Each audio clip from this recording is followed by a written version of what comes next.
Et nous tous avons cette partie animale en nous. Pour elle, la Torah est extrêmement astreignante, mais il y a une autre partie en toi. Une partie qui est divine et qui cherche la vérité, qui cherche le sens. 3 kilomètres. Son costume déchiré.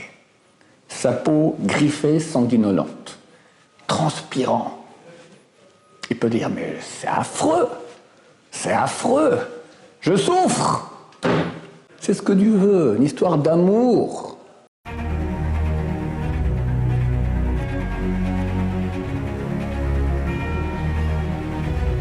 Ce jour dédié pour Romain Yehuda Benita, Ben Abraham. Donc c'est aujourd'hui l'anniversaire de la part de sa femme Sarah et de leur fils Hillel, pour que leur foyer soit toujours rempli de lumière, d'amour et de réussite. Amen. Joyeux anniversaire. La question de Rouven. Comment on fait pour ne pas avoir la Torah comme une contrainte? Comment faire pour ne pas avoir la Torah comme une contrainte? C'est une contrainte. Je vais t'expliquer. Dieu veut avec nous une histoire d'amour. Dieu ne veut pas qu'on soit en train de, comme des esclaves.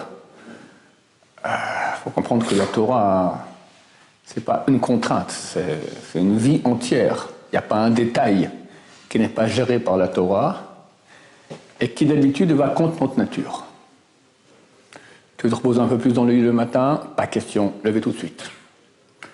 Tu veux respirer un peu, rien faire, tourner les pouces, interdit, Bitul Torah, le plus grave de tous les péchés, tu peux dire la Torah, tu ne peux pas étudier.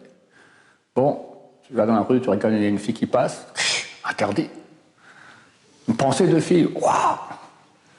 Bon, dans les affaires, bon, on va magouiller, pas beaucoup, un tout petit peu, interdit. Et comme je pourrais faire une liste, on finira jamais. Donc, la Torah est une contrainte énorme. Ce que nous disons, des fois, des non-juifs nous posent la question. Je suis noachide, je pratique les 7 lois noachides. Donc les non-juifs, la Torah s'adresse à l'humanité entière.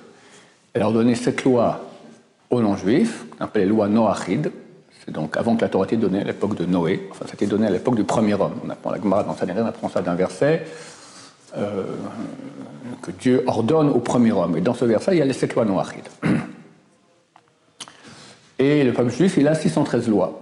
Mais la Torah s'adresse à l'humanité entière.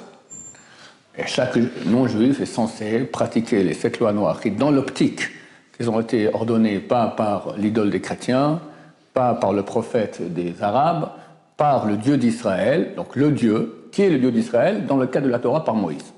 S'il pratique cela ainsi, il a droit au Olam Haba, il a droit au monde à venir, pas aussi grand que les Juifs, parce qu'ils pratiquent que cette loi, les Juifs 613, mais il a droit. Alors des fois, il y en a qui me posent la question, est-ce que ça vaut la peine que je me convertisse? Alors je réponds, c'est une question personnelle, on ne peut pas répondre à ça. D'un côté, bien sûr, c'est énorme.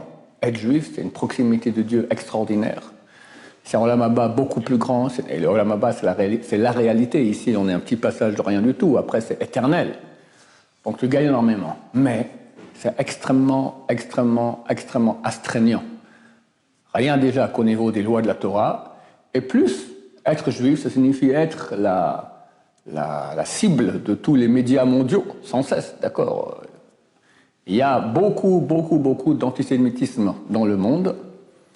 Et quand tu deviens juif, tu montres ton flanc donc à tous ces gens qui vont te haïr. Donc c'est astreignant. Alors c'est extrêmement désolant, tu me diras, c'est comme ça, c'est pas trop attirant, hein, c'est pas trop médiatique. Réponse. La réponse elle est très simple et c'est ce à quoi il faut penser. C'est astreignant pour qui? C'est astreignant pour quoi? Pour nous, tu diras. Mais le nous que nous avons, c'est pas une entité, on a 2 entités. On a une partie animale, qui est celle qui s'exprime le plus, parce que depuis qu'on est né, il n'y a que ça. D'accord, faut marquer que le bon penchant il vient à l'âge de 13 ans. Pour les hommes, 12 ans à l'âge de 12 ans pour les filles. Auparavant, il n'y avait que le mauvais penchant. Un enfant, il est parfaitement égoïste, parfaitement orgueilleux, parfaitement coléreux, parfaitement envieux, parfaitement paresseux, parfaitement tout. Tout ce qui est mauvais. Contrairement à un pauvre type qui habitait à Genève, il y a quelques siècles, s'appelait Jean-Jacques Rousseau, qui disait que l'homme naissait parfait, la société le gâtait. Non, exactement le contraire. L'homme naît mauvais, comme c'est écrit. Yeser lev Adam ra mineurav. Dieu dit avant le déluge, il voit que le penchant de l'homme est mauvais dès sa naissance. À l'âge de 13 ans, vient une petite miette de Neshama, de partie divine, qui va commencer à te faire penser peut-être c'est bien d'être moins orgueilleux, d'être honnête, de faire du bien autour de soi. Et plus on va avancer dans la vie, plus on reçoit des parties supplémentaires de cette Neshama. Notamment à l'âge de 20 ans, on reçoit une grande partie, à chaque anniversaire aussi. Et, comme il le Zohar Kadosh, chaque fois qu'on fera des mitzvot supplémentaires, plus tu vas investir dans la mitzvah, tu la feras mieux, plus tu reçois des parties de Neshama encore plus grandes. En fait, il se retrouve que tu as deux parties en toi. Une partie animale. Qu'est-ce qu'il veut l'animal? Un animal prend un chien moyen, d'accord? Ce que veut, en parenthèse, 99% de la population mondiale. Qui fait? Paresse, dormir, il ne faut pas pousser. Faire des enfants, c'est-à-dire s'amuser avec les filles, sans faire d'enfants surtout. Manger, boire. Moi je suis quelqu'un, d'accord, cavote sans cesse. Et faire la guerre, le combat avec tout celui qui s'oppose à toi. Voilà, c'est à peu près ça, hein. L'animal moyen. Et nous tous avons cette partie animale en nous. Pour elle, la Torah est extrêmement astreignante. Mais il y a une autre partie en toi. Une partie qui est divine et qui cherche la vérité, qui cherche le sens. Quelqu'un qui est amoureux du sens de la vie, cherche le sens de la vie, aucun effort ne sera assez grand pour lui par rapport à ce levier terrible, la quête de sens. Je cherche le sens de ma vie.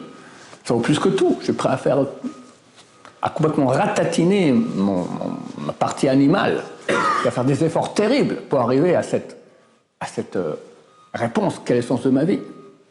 Et nous, qu'on a la Torah et qu'on connaît le sens, parce qu'on a pu le prouver, on peut investir dans ce sens. Vu que notre Neshama, notre âme, elle est divine, elle vient d'une partie éternelle, donc on est attiré par l'éternité, on est attiré par Dieu, on est attiré par le bien. Alors ce qu'il faut, c'est en fait développer la partie divine qui est en nous. Et dès lors, ce sera beaucoup plus facile pour nous de vaincre la partie animale qui est en nous. Comment on la développe? Pardon? Comment on la développe? Alors, comment on la développe? D'abord, pense à ce que j'ai dit. Quand tu sens maintenant que c'est dur, dis-toi, ok, bon. Si tu dis c'est dur pour moi, alors c'est difficile à vivre. Mais si tu dis c'est dur pour ma partie animale, déjà il y a une distance. C'est pas moi, c'est mon animal qui est en moi. Bon, alors vas-y, tu peux bosser un peu, espèce d'animal, d'accord? On peut faire travailler notre animal quand on sent que c'est l'animal. Et quand il réagit, tiens, voilà, voici l'animal qui réagit.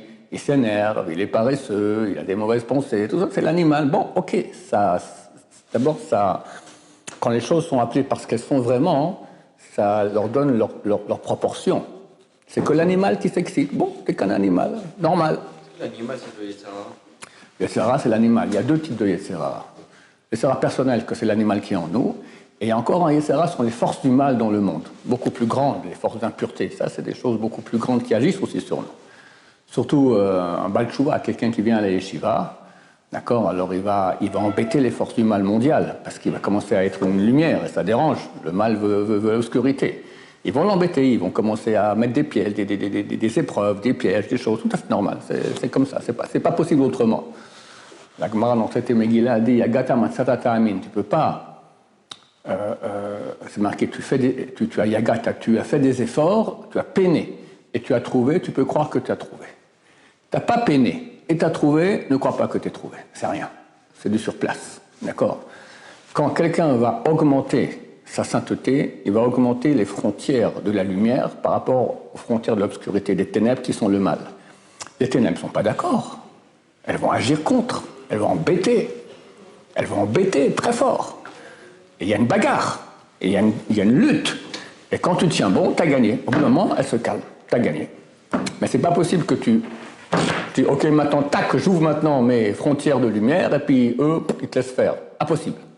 Si c'est comme ça, c'est pour que tu ne fous rien du tout. Ça, c'est les forces du mal généralement. Après, il y a aussi nos forces du mal à nous, personnelles, d'accord, qui sont très, très, très, très fortes, bien sûr. Des fois, il y a des forces du mal qui influencent tes forces personnelles. Comment tu fais pour gagner le... C'est vrai, tu dis, alors je comprends pas, je dois me battre maintenant contre l'ange du mal. C'est des forces colossales. Et en plus, avec ma partie animale, qui est aussi colossale. Réponse, mais t'as pas compris, mon cher ami, t'as Dieu avec toi. Il est bien plus fort. Il est bien plus fort. Je le sens pas, t'as pas d'aide. Ouais, t'as pas d'aide. Qu'est-ce que tu fais ici, toi? Attends, t'étais où il y a 6 mois? Et t'es où ici? Il n'y a pas d'aide? T'es aveugle. Un grand aveugle. Bien sûr, mais Dieu ne veut pas faire le boulot à ta place. Dieu aurait pu te laisser au paradis, entre 2 cocotiers sur un hamac, t'as des anges qui te mettent des grappes de raisin dans la bouche, et t'es au paradis. Mais t'es un nul, t'as rien fait, c'est pas à toi. Dieu a voulu que toi tu fasses, que ça t'appartienne. Et en fonction de tes facultés, de ton potentiel, il te fera une bataille encore plus dure. Faut pas que tu dises à Dieu après, parce qu'on parle d'éternité après. Dieu, pourquoi tu ne m'as pas fait un boulot plus dur? J'aurais eu plus. Non, je voulais pas que tu souffres. Mais je pouvais. C'est très dommage. Donc Dieu, il est un très bon entraîneur et te fait souffrir. Baruch Hashem. Fait souffrir qui? Partie animale. Alors, j'ajoute une chose qui est très importante, et c'est ça l'essentiel de ce que je veux dire. Il faut développer en nous un amour de Dieu. Ce n'est pas une chose facile, mais c'est possible. Surtout pour les balais de Tchouva. C'est beaucoup plus facile. Parce que personne n'est venu ici à la yeshiva ou a fait Tchouva par peur de l'enfer. Parce qu'il avait peur de rater son permis de conduire, ou qu'il aura un mauvais chidour, ou des maladies. Quelqu'un se rapproche de Dieu aujourd'hui, d'habitude, dans, je peux dire 100% des cas, par amour de la vérité, par amour de Dieu. Donc il a déjà cette racine en lui.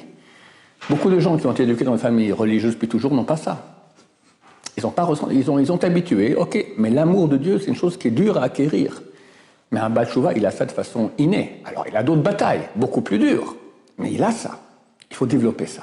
Développer notre amour de la vérité, développer notre amour du peuple juif, comprendre qui on est. On est un peuple qui a 3300 ans.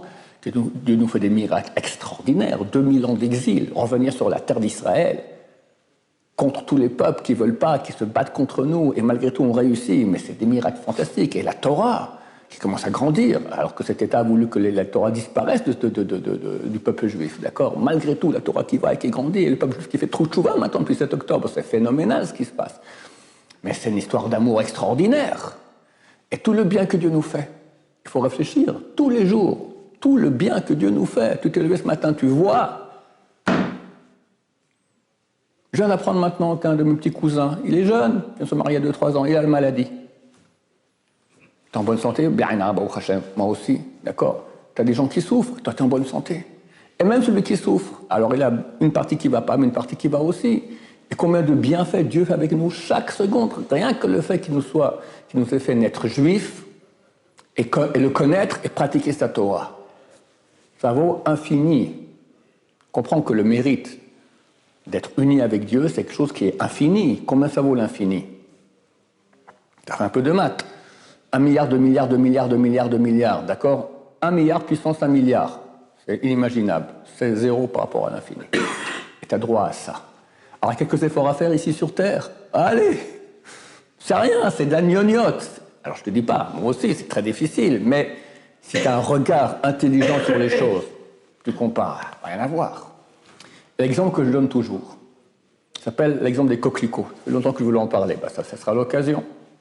C'est un exemple que je donnais toujours dans ma jeunesse et dernièrement, moins, on va le répéter. D'accord? Il y avait un fiancé et une fiancée. Elle s'appelait Masouda et lui s'appelait Prosper. Ils habitaient Paris. Et ils ont décidé d'aller passer un week-end en Provence. Fin mai, début juin. C'est une très belle saison, pas trop chaud, pas trop froid, agréable, un petit village en Provence. Et ils se baladent, Prosper et Masouda, dans le village. Et tout à coup, Masouda dit « Oh, Prosper, regarde là-bas comme c'est beau. On voit au loin, à 3 km comme ça, 3-4 km, une colline pleine de coquelicots. Regarde, tout rouge, comme c'est beau les coquelicots. Bon, Prosper fait quelque chose d'intelligent. C'est le fiancé. Il se retourne, il voit ici, magasin de fleurs, bouquet de coquelicots, 10 €. S'il achète maintenant 5 bouquets de coquelicots à Mas'ouda, c'est bien ce qu'il a fait? C'est un nul. Qu'est-ce qu'il fait? Il dit, Mas'ouda, qu'est-ce qu'il y a? Attends-moi. Où vas-tu? T'en fais pas. Il se met à courir. Prosper. Mas'ouda, je reviens. Et il court. Dans la broussaille. En Provence. 3 km. Il avait un beau costume Hugo Boss déchiré. Il revient après 3-4 heures, sanguinolent, griffé par toutes les ronces provençales, transpirant, le costume déchiré, avec un beau bouquet de coquelicots. Mas'ouda, c'est pour toi. Oh, Prosper, Mas'ouda, ça c'est beau. 50 ans plus tard, ils sont mariés, ils sont déjà arrière-grands-parents, ils sont au salon, lui, le journal sur le rocking chair, elle est en train de coudre un pull, et tout à coup Mas'ouda dit, Prosper, tu te souviens? Ah oui, Mas'ouda, les coquelicots, toute leur vie, ils vont se rappeler. Maintenant, regardons les faits de façon pragmatique. Prosper en train de courir. Il aime courir? Non. 3 km. Son costume déchiré. Sa peau griffée, sanguinolente. Transpirant. Il peut dire, mais c'est affreux. C'est affreux. Je souffre. Mais bon, il faut. C'est ce qu'il pense? Mais pas du tout. Chaque fois qu'il est griffé, ah, Mas'ouda. Le costume déchiré, Mas'ouda. Il court, Mas'ouda. Il pense Mas'ouda, Mas'ouda, Mas'ouda. Il est heureux. Et quand il donne le bouquet à Mas'ouda, il est heureux. Et dommage que ce n'était pas 10 km. T'as compris? Comment on peut servir Dieu? Soit à dire, oh.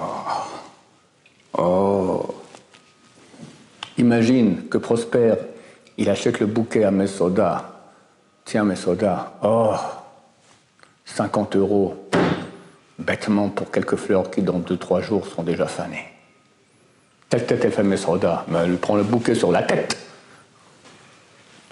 Heureusement que Dieu, il n'est pas comme Mas'ouda. Et on fait tout difficilement et tout ça. Et il accepte. Mais c'est pas ce qu'il veut. Il veut beaucoup plus.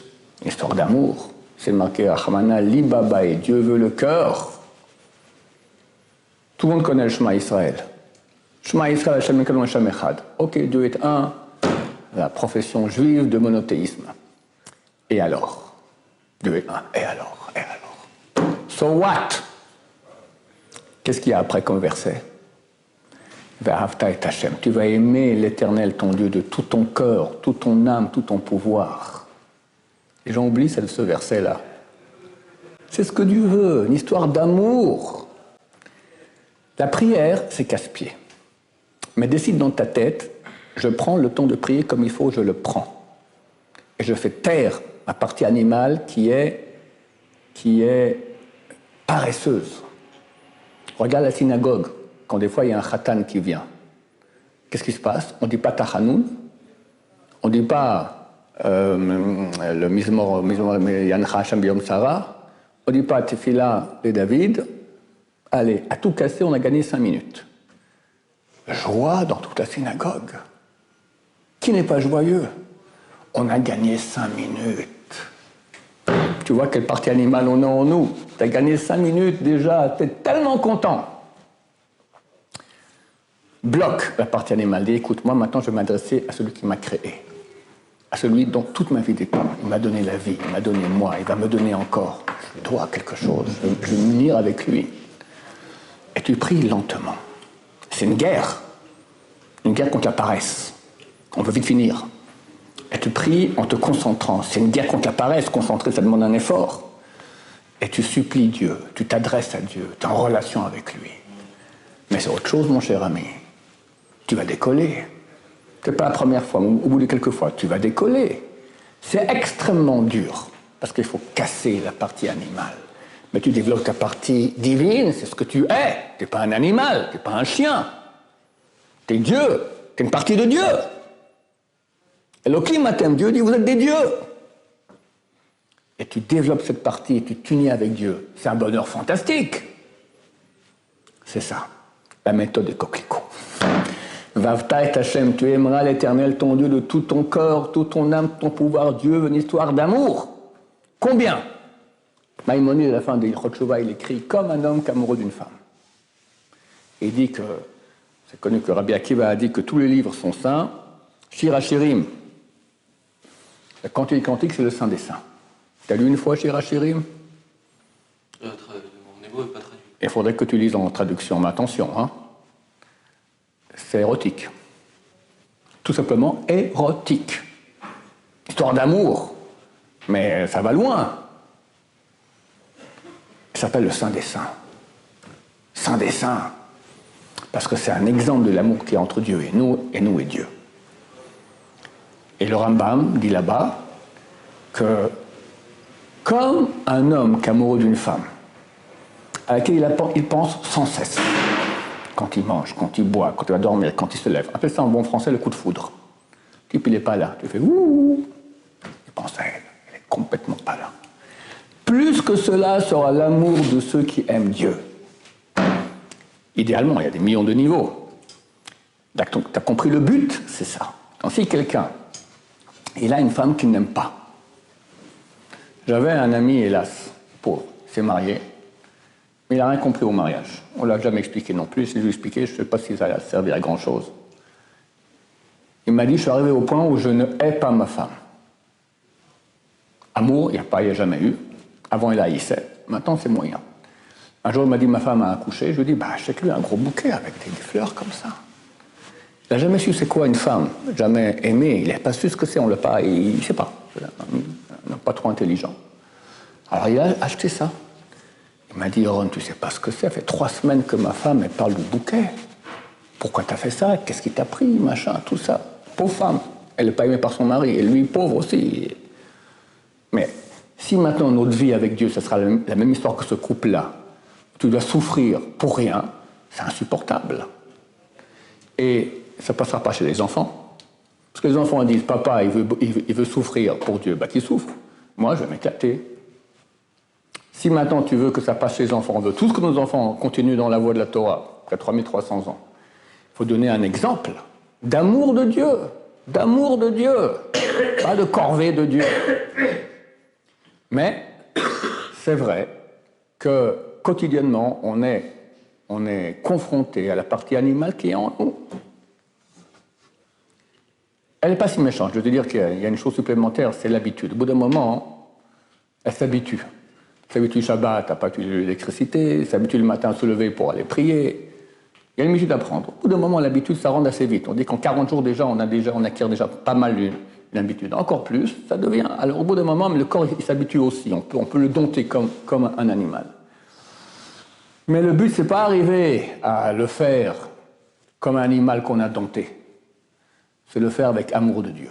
Et ça, il faut investir là-dedans. Et le meilleur moyen, c'est d'y penser. Penser à Dieu, penser à tous les bienfaits qu'il nous fait. Tous les bienfaits qu'il nous fait. Normalement, quelqu'un qui a des bonnes midotes, il a en lui ce qui s'appelle la karatatov. Ça veut dire la reconnaissance du bien. C'est la pire chose si quelqu'un n'a pas cela. Par contre, une histoire à ce sujet, on s'arrêtera avec cela. Un des grands rabbins du Moussar de ce siècle passé, s'appelait Rav Dessler. C'est des livres connus. Il était à Londres, et après il est venu s'installer à Bnei Brak. Et il était Mashgiach Aponovitch, responsable spirituel de Moussar Aponovitch. Et un jour, ils sont partis, une classe de Ponovitch, avec Rav Dessler en bus, à une yeshiva qui était environ un quart d'heure de route de Ponovitch, de Bnei Brak, à Petar Tikva. Ok, quand il revient de là-bas, un jeune homme s'est assis à la place première dans le bus et il voit le Rav Dessar qui se lève. Il se lève tout de suite et il lui donne sa place. Il dit, le Rav Dessar, merci beaucoup, beaucoup, beaucoup. Pas de problème, quoi. Ok. Et il roule pendant un quart d'heure pour rentrer à Bnei Brak. Le Rav, après 2-3 minutes, le Rav se retourne vers le Bachour. Le garçon lui dit, vraiment, je te remercie beaucoup. Je suis déjà vieux, c'est dur pour moi d'asser debout. Je te remercie de m'avoir laissé la place. Mais c'est tout à fait naturel, quoi, Rav. Je comprends pas, mais bien sûr. Merci beaucoup, merci. Après 2 minutes, de nouveau, le Rav se retourne. Vraiment, je te remercie infiniment de m'avoir laissé la place. Mais c'est tout à fait normal, je ne comprends pas. Après 2 minutes, de nouveau, le Rav se retourne encore. Je dis vraiment, je te remercie beaucoup. Enfin, le barreau des codes arabes prend tout le mérite de la mitzvah. J'ai rien fait, et on me remercie comme si j'avais fait quelque chose d'énorme. J'aurais plus de mérite pour cette mitzvah. Alors, Rav réfléchit un peu, puis après il se retourne et lui dit, tu veux que pour le mérite de ta mitzvah, que moi je sois une charogne, un type tordu, on me fait du bien, je dois dire merci. Quelqu'un à qui on fait du bien et n'a pas reconnaissance du bien qui a été fait, c'est pire que tout. Et je dis en secret, on est tous comme ça. Les grands de Torah, j'ai vu, des fois 30, 40 ans plus tard, se souviennent d'une petite gentillesse que quelqu'un leur a fait et avait reconnaissance du bien. Il faut travailler là-dessus. Et quand on va travailler là-dessus, il faut forcément qu'on ait la reconnaissance du bien que Dieu nous fait tous les jours. Et si quelqu'un il a ça, comme un aimant, il est attiré par Hachem, et amoureux d'Hachem, et reconnaissant Hachem. Il va courir à la mitzvah, il va courir à la prière, il va tout faire. Il est amoureux des coquelicots. Baruch Adonai, l'olam, amen va amen.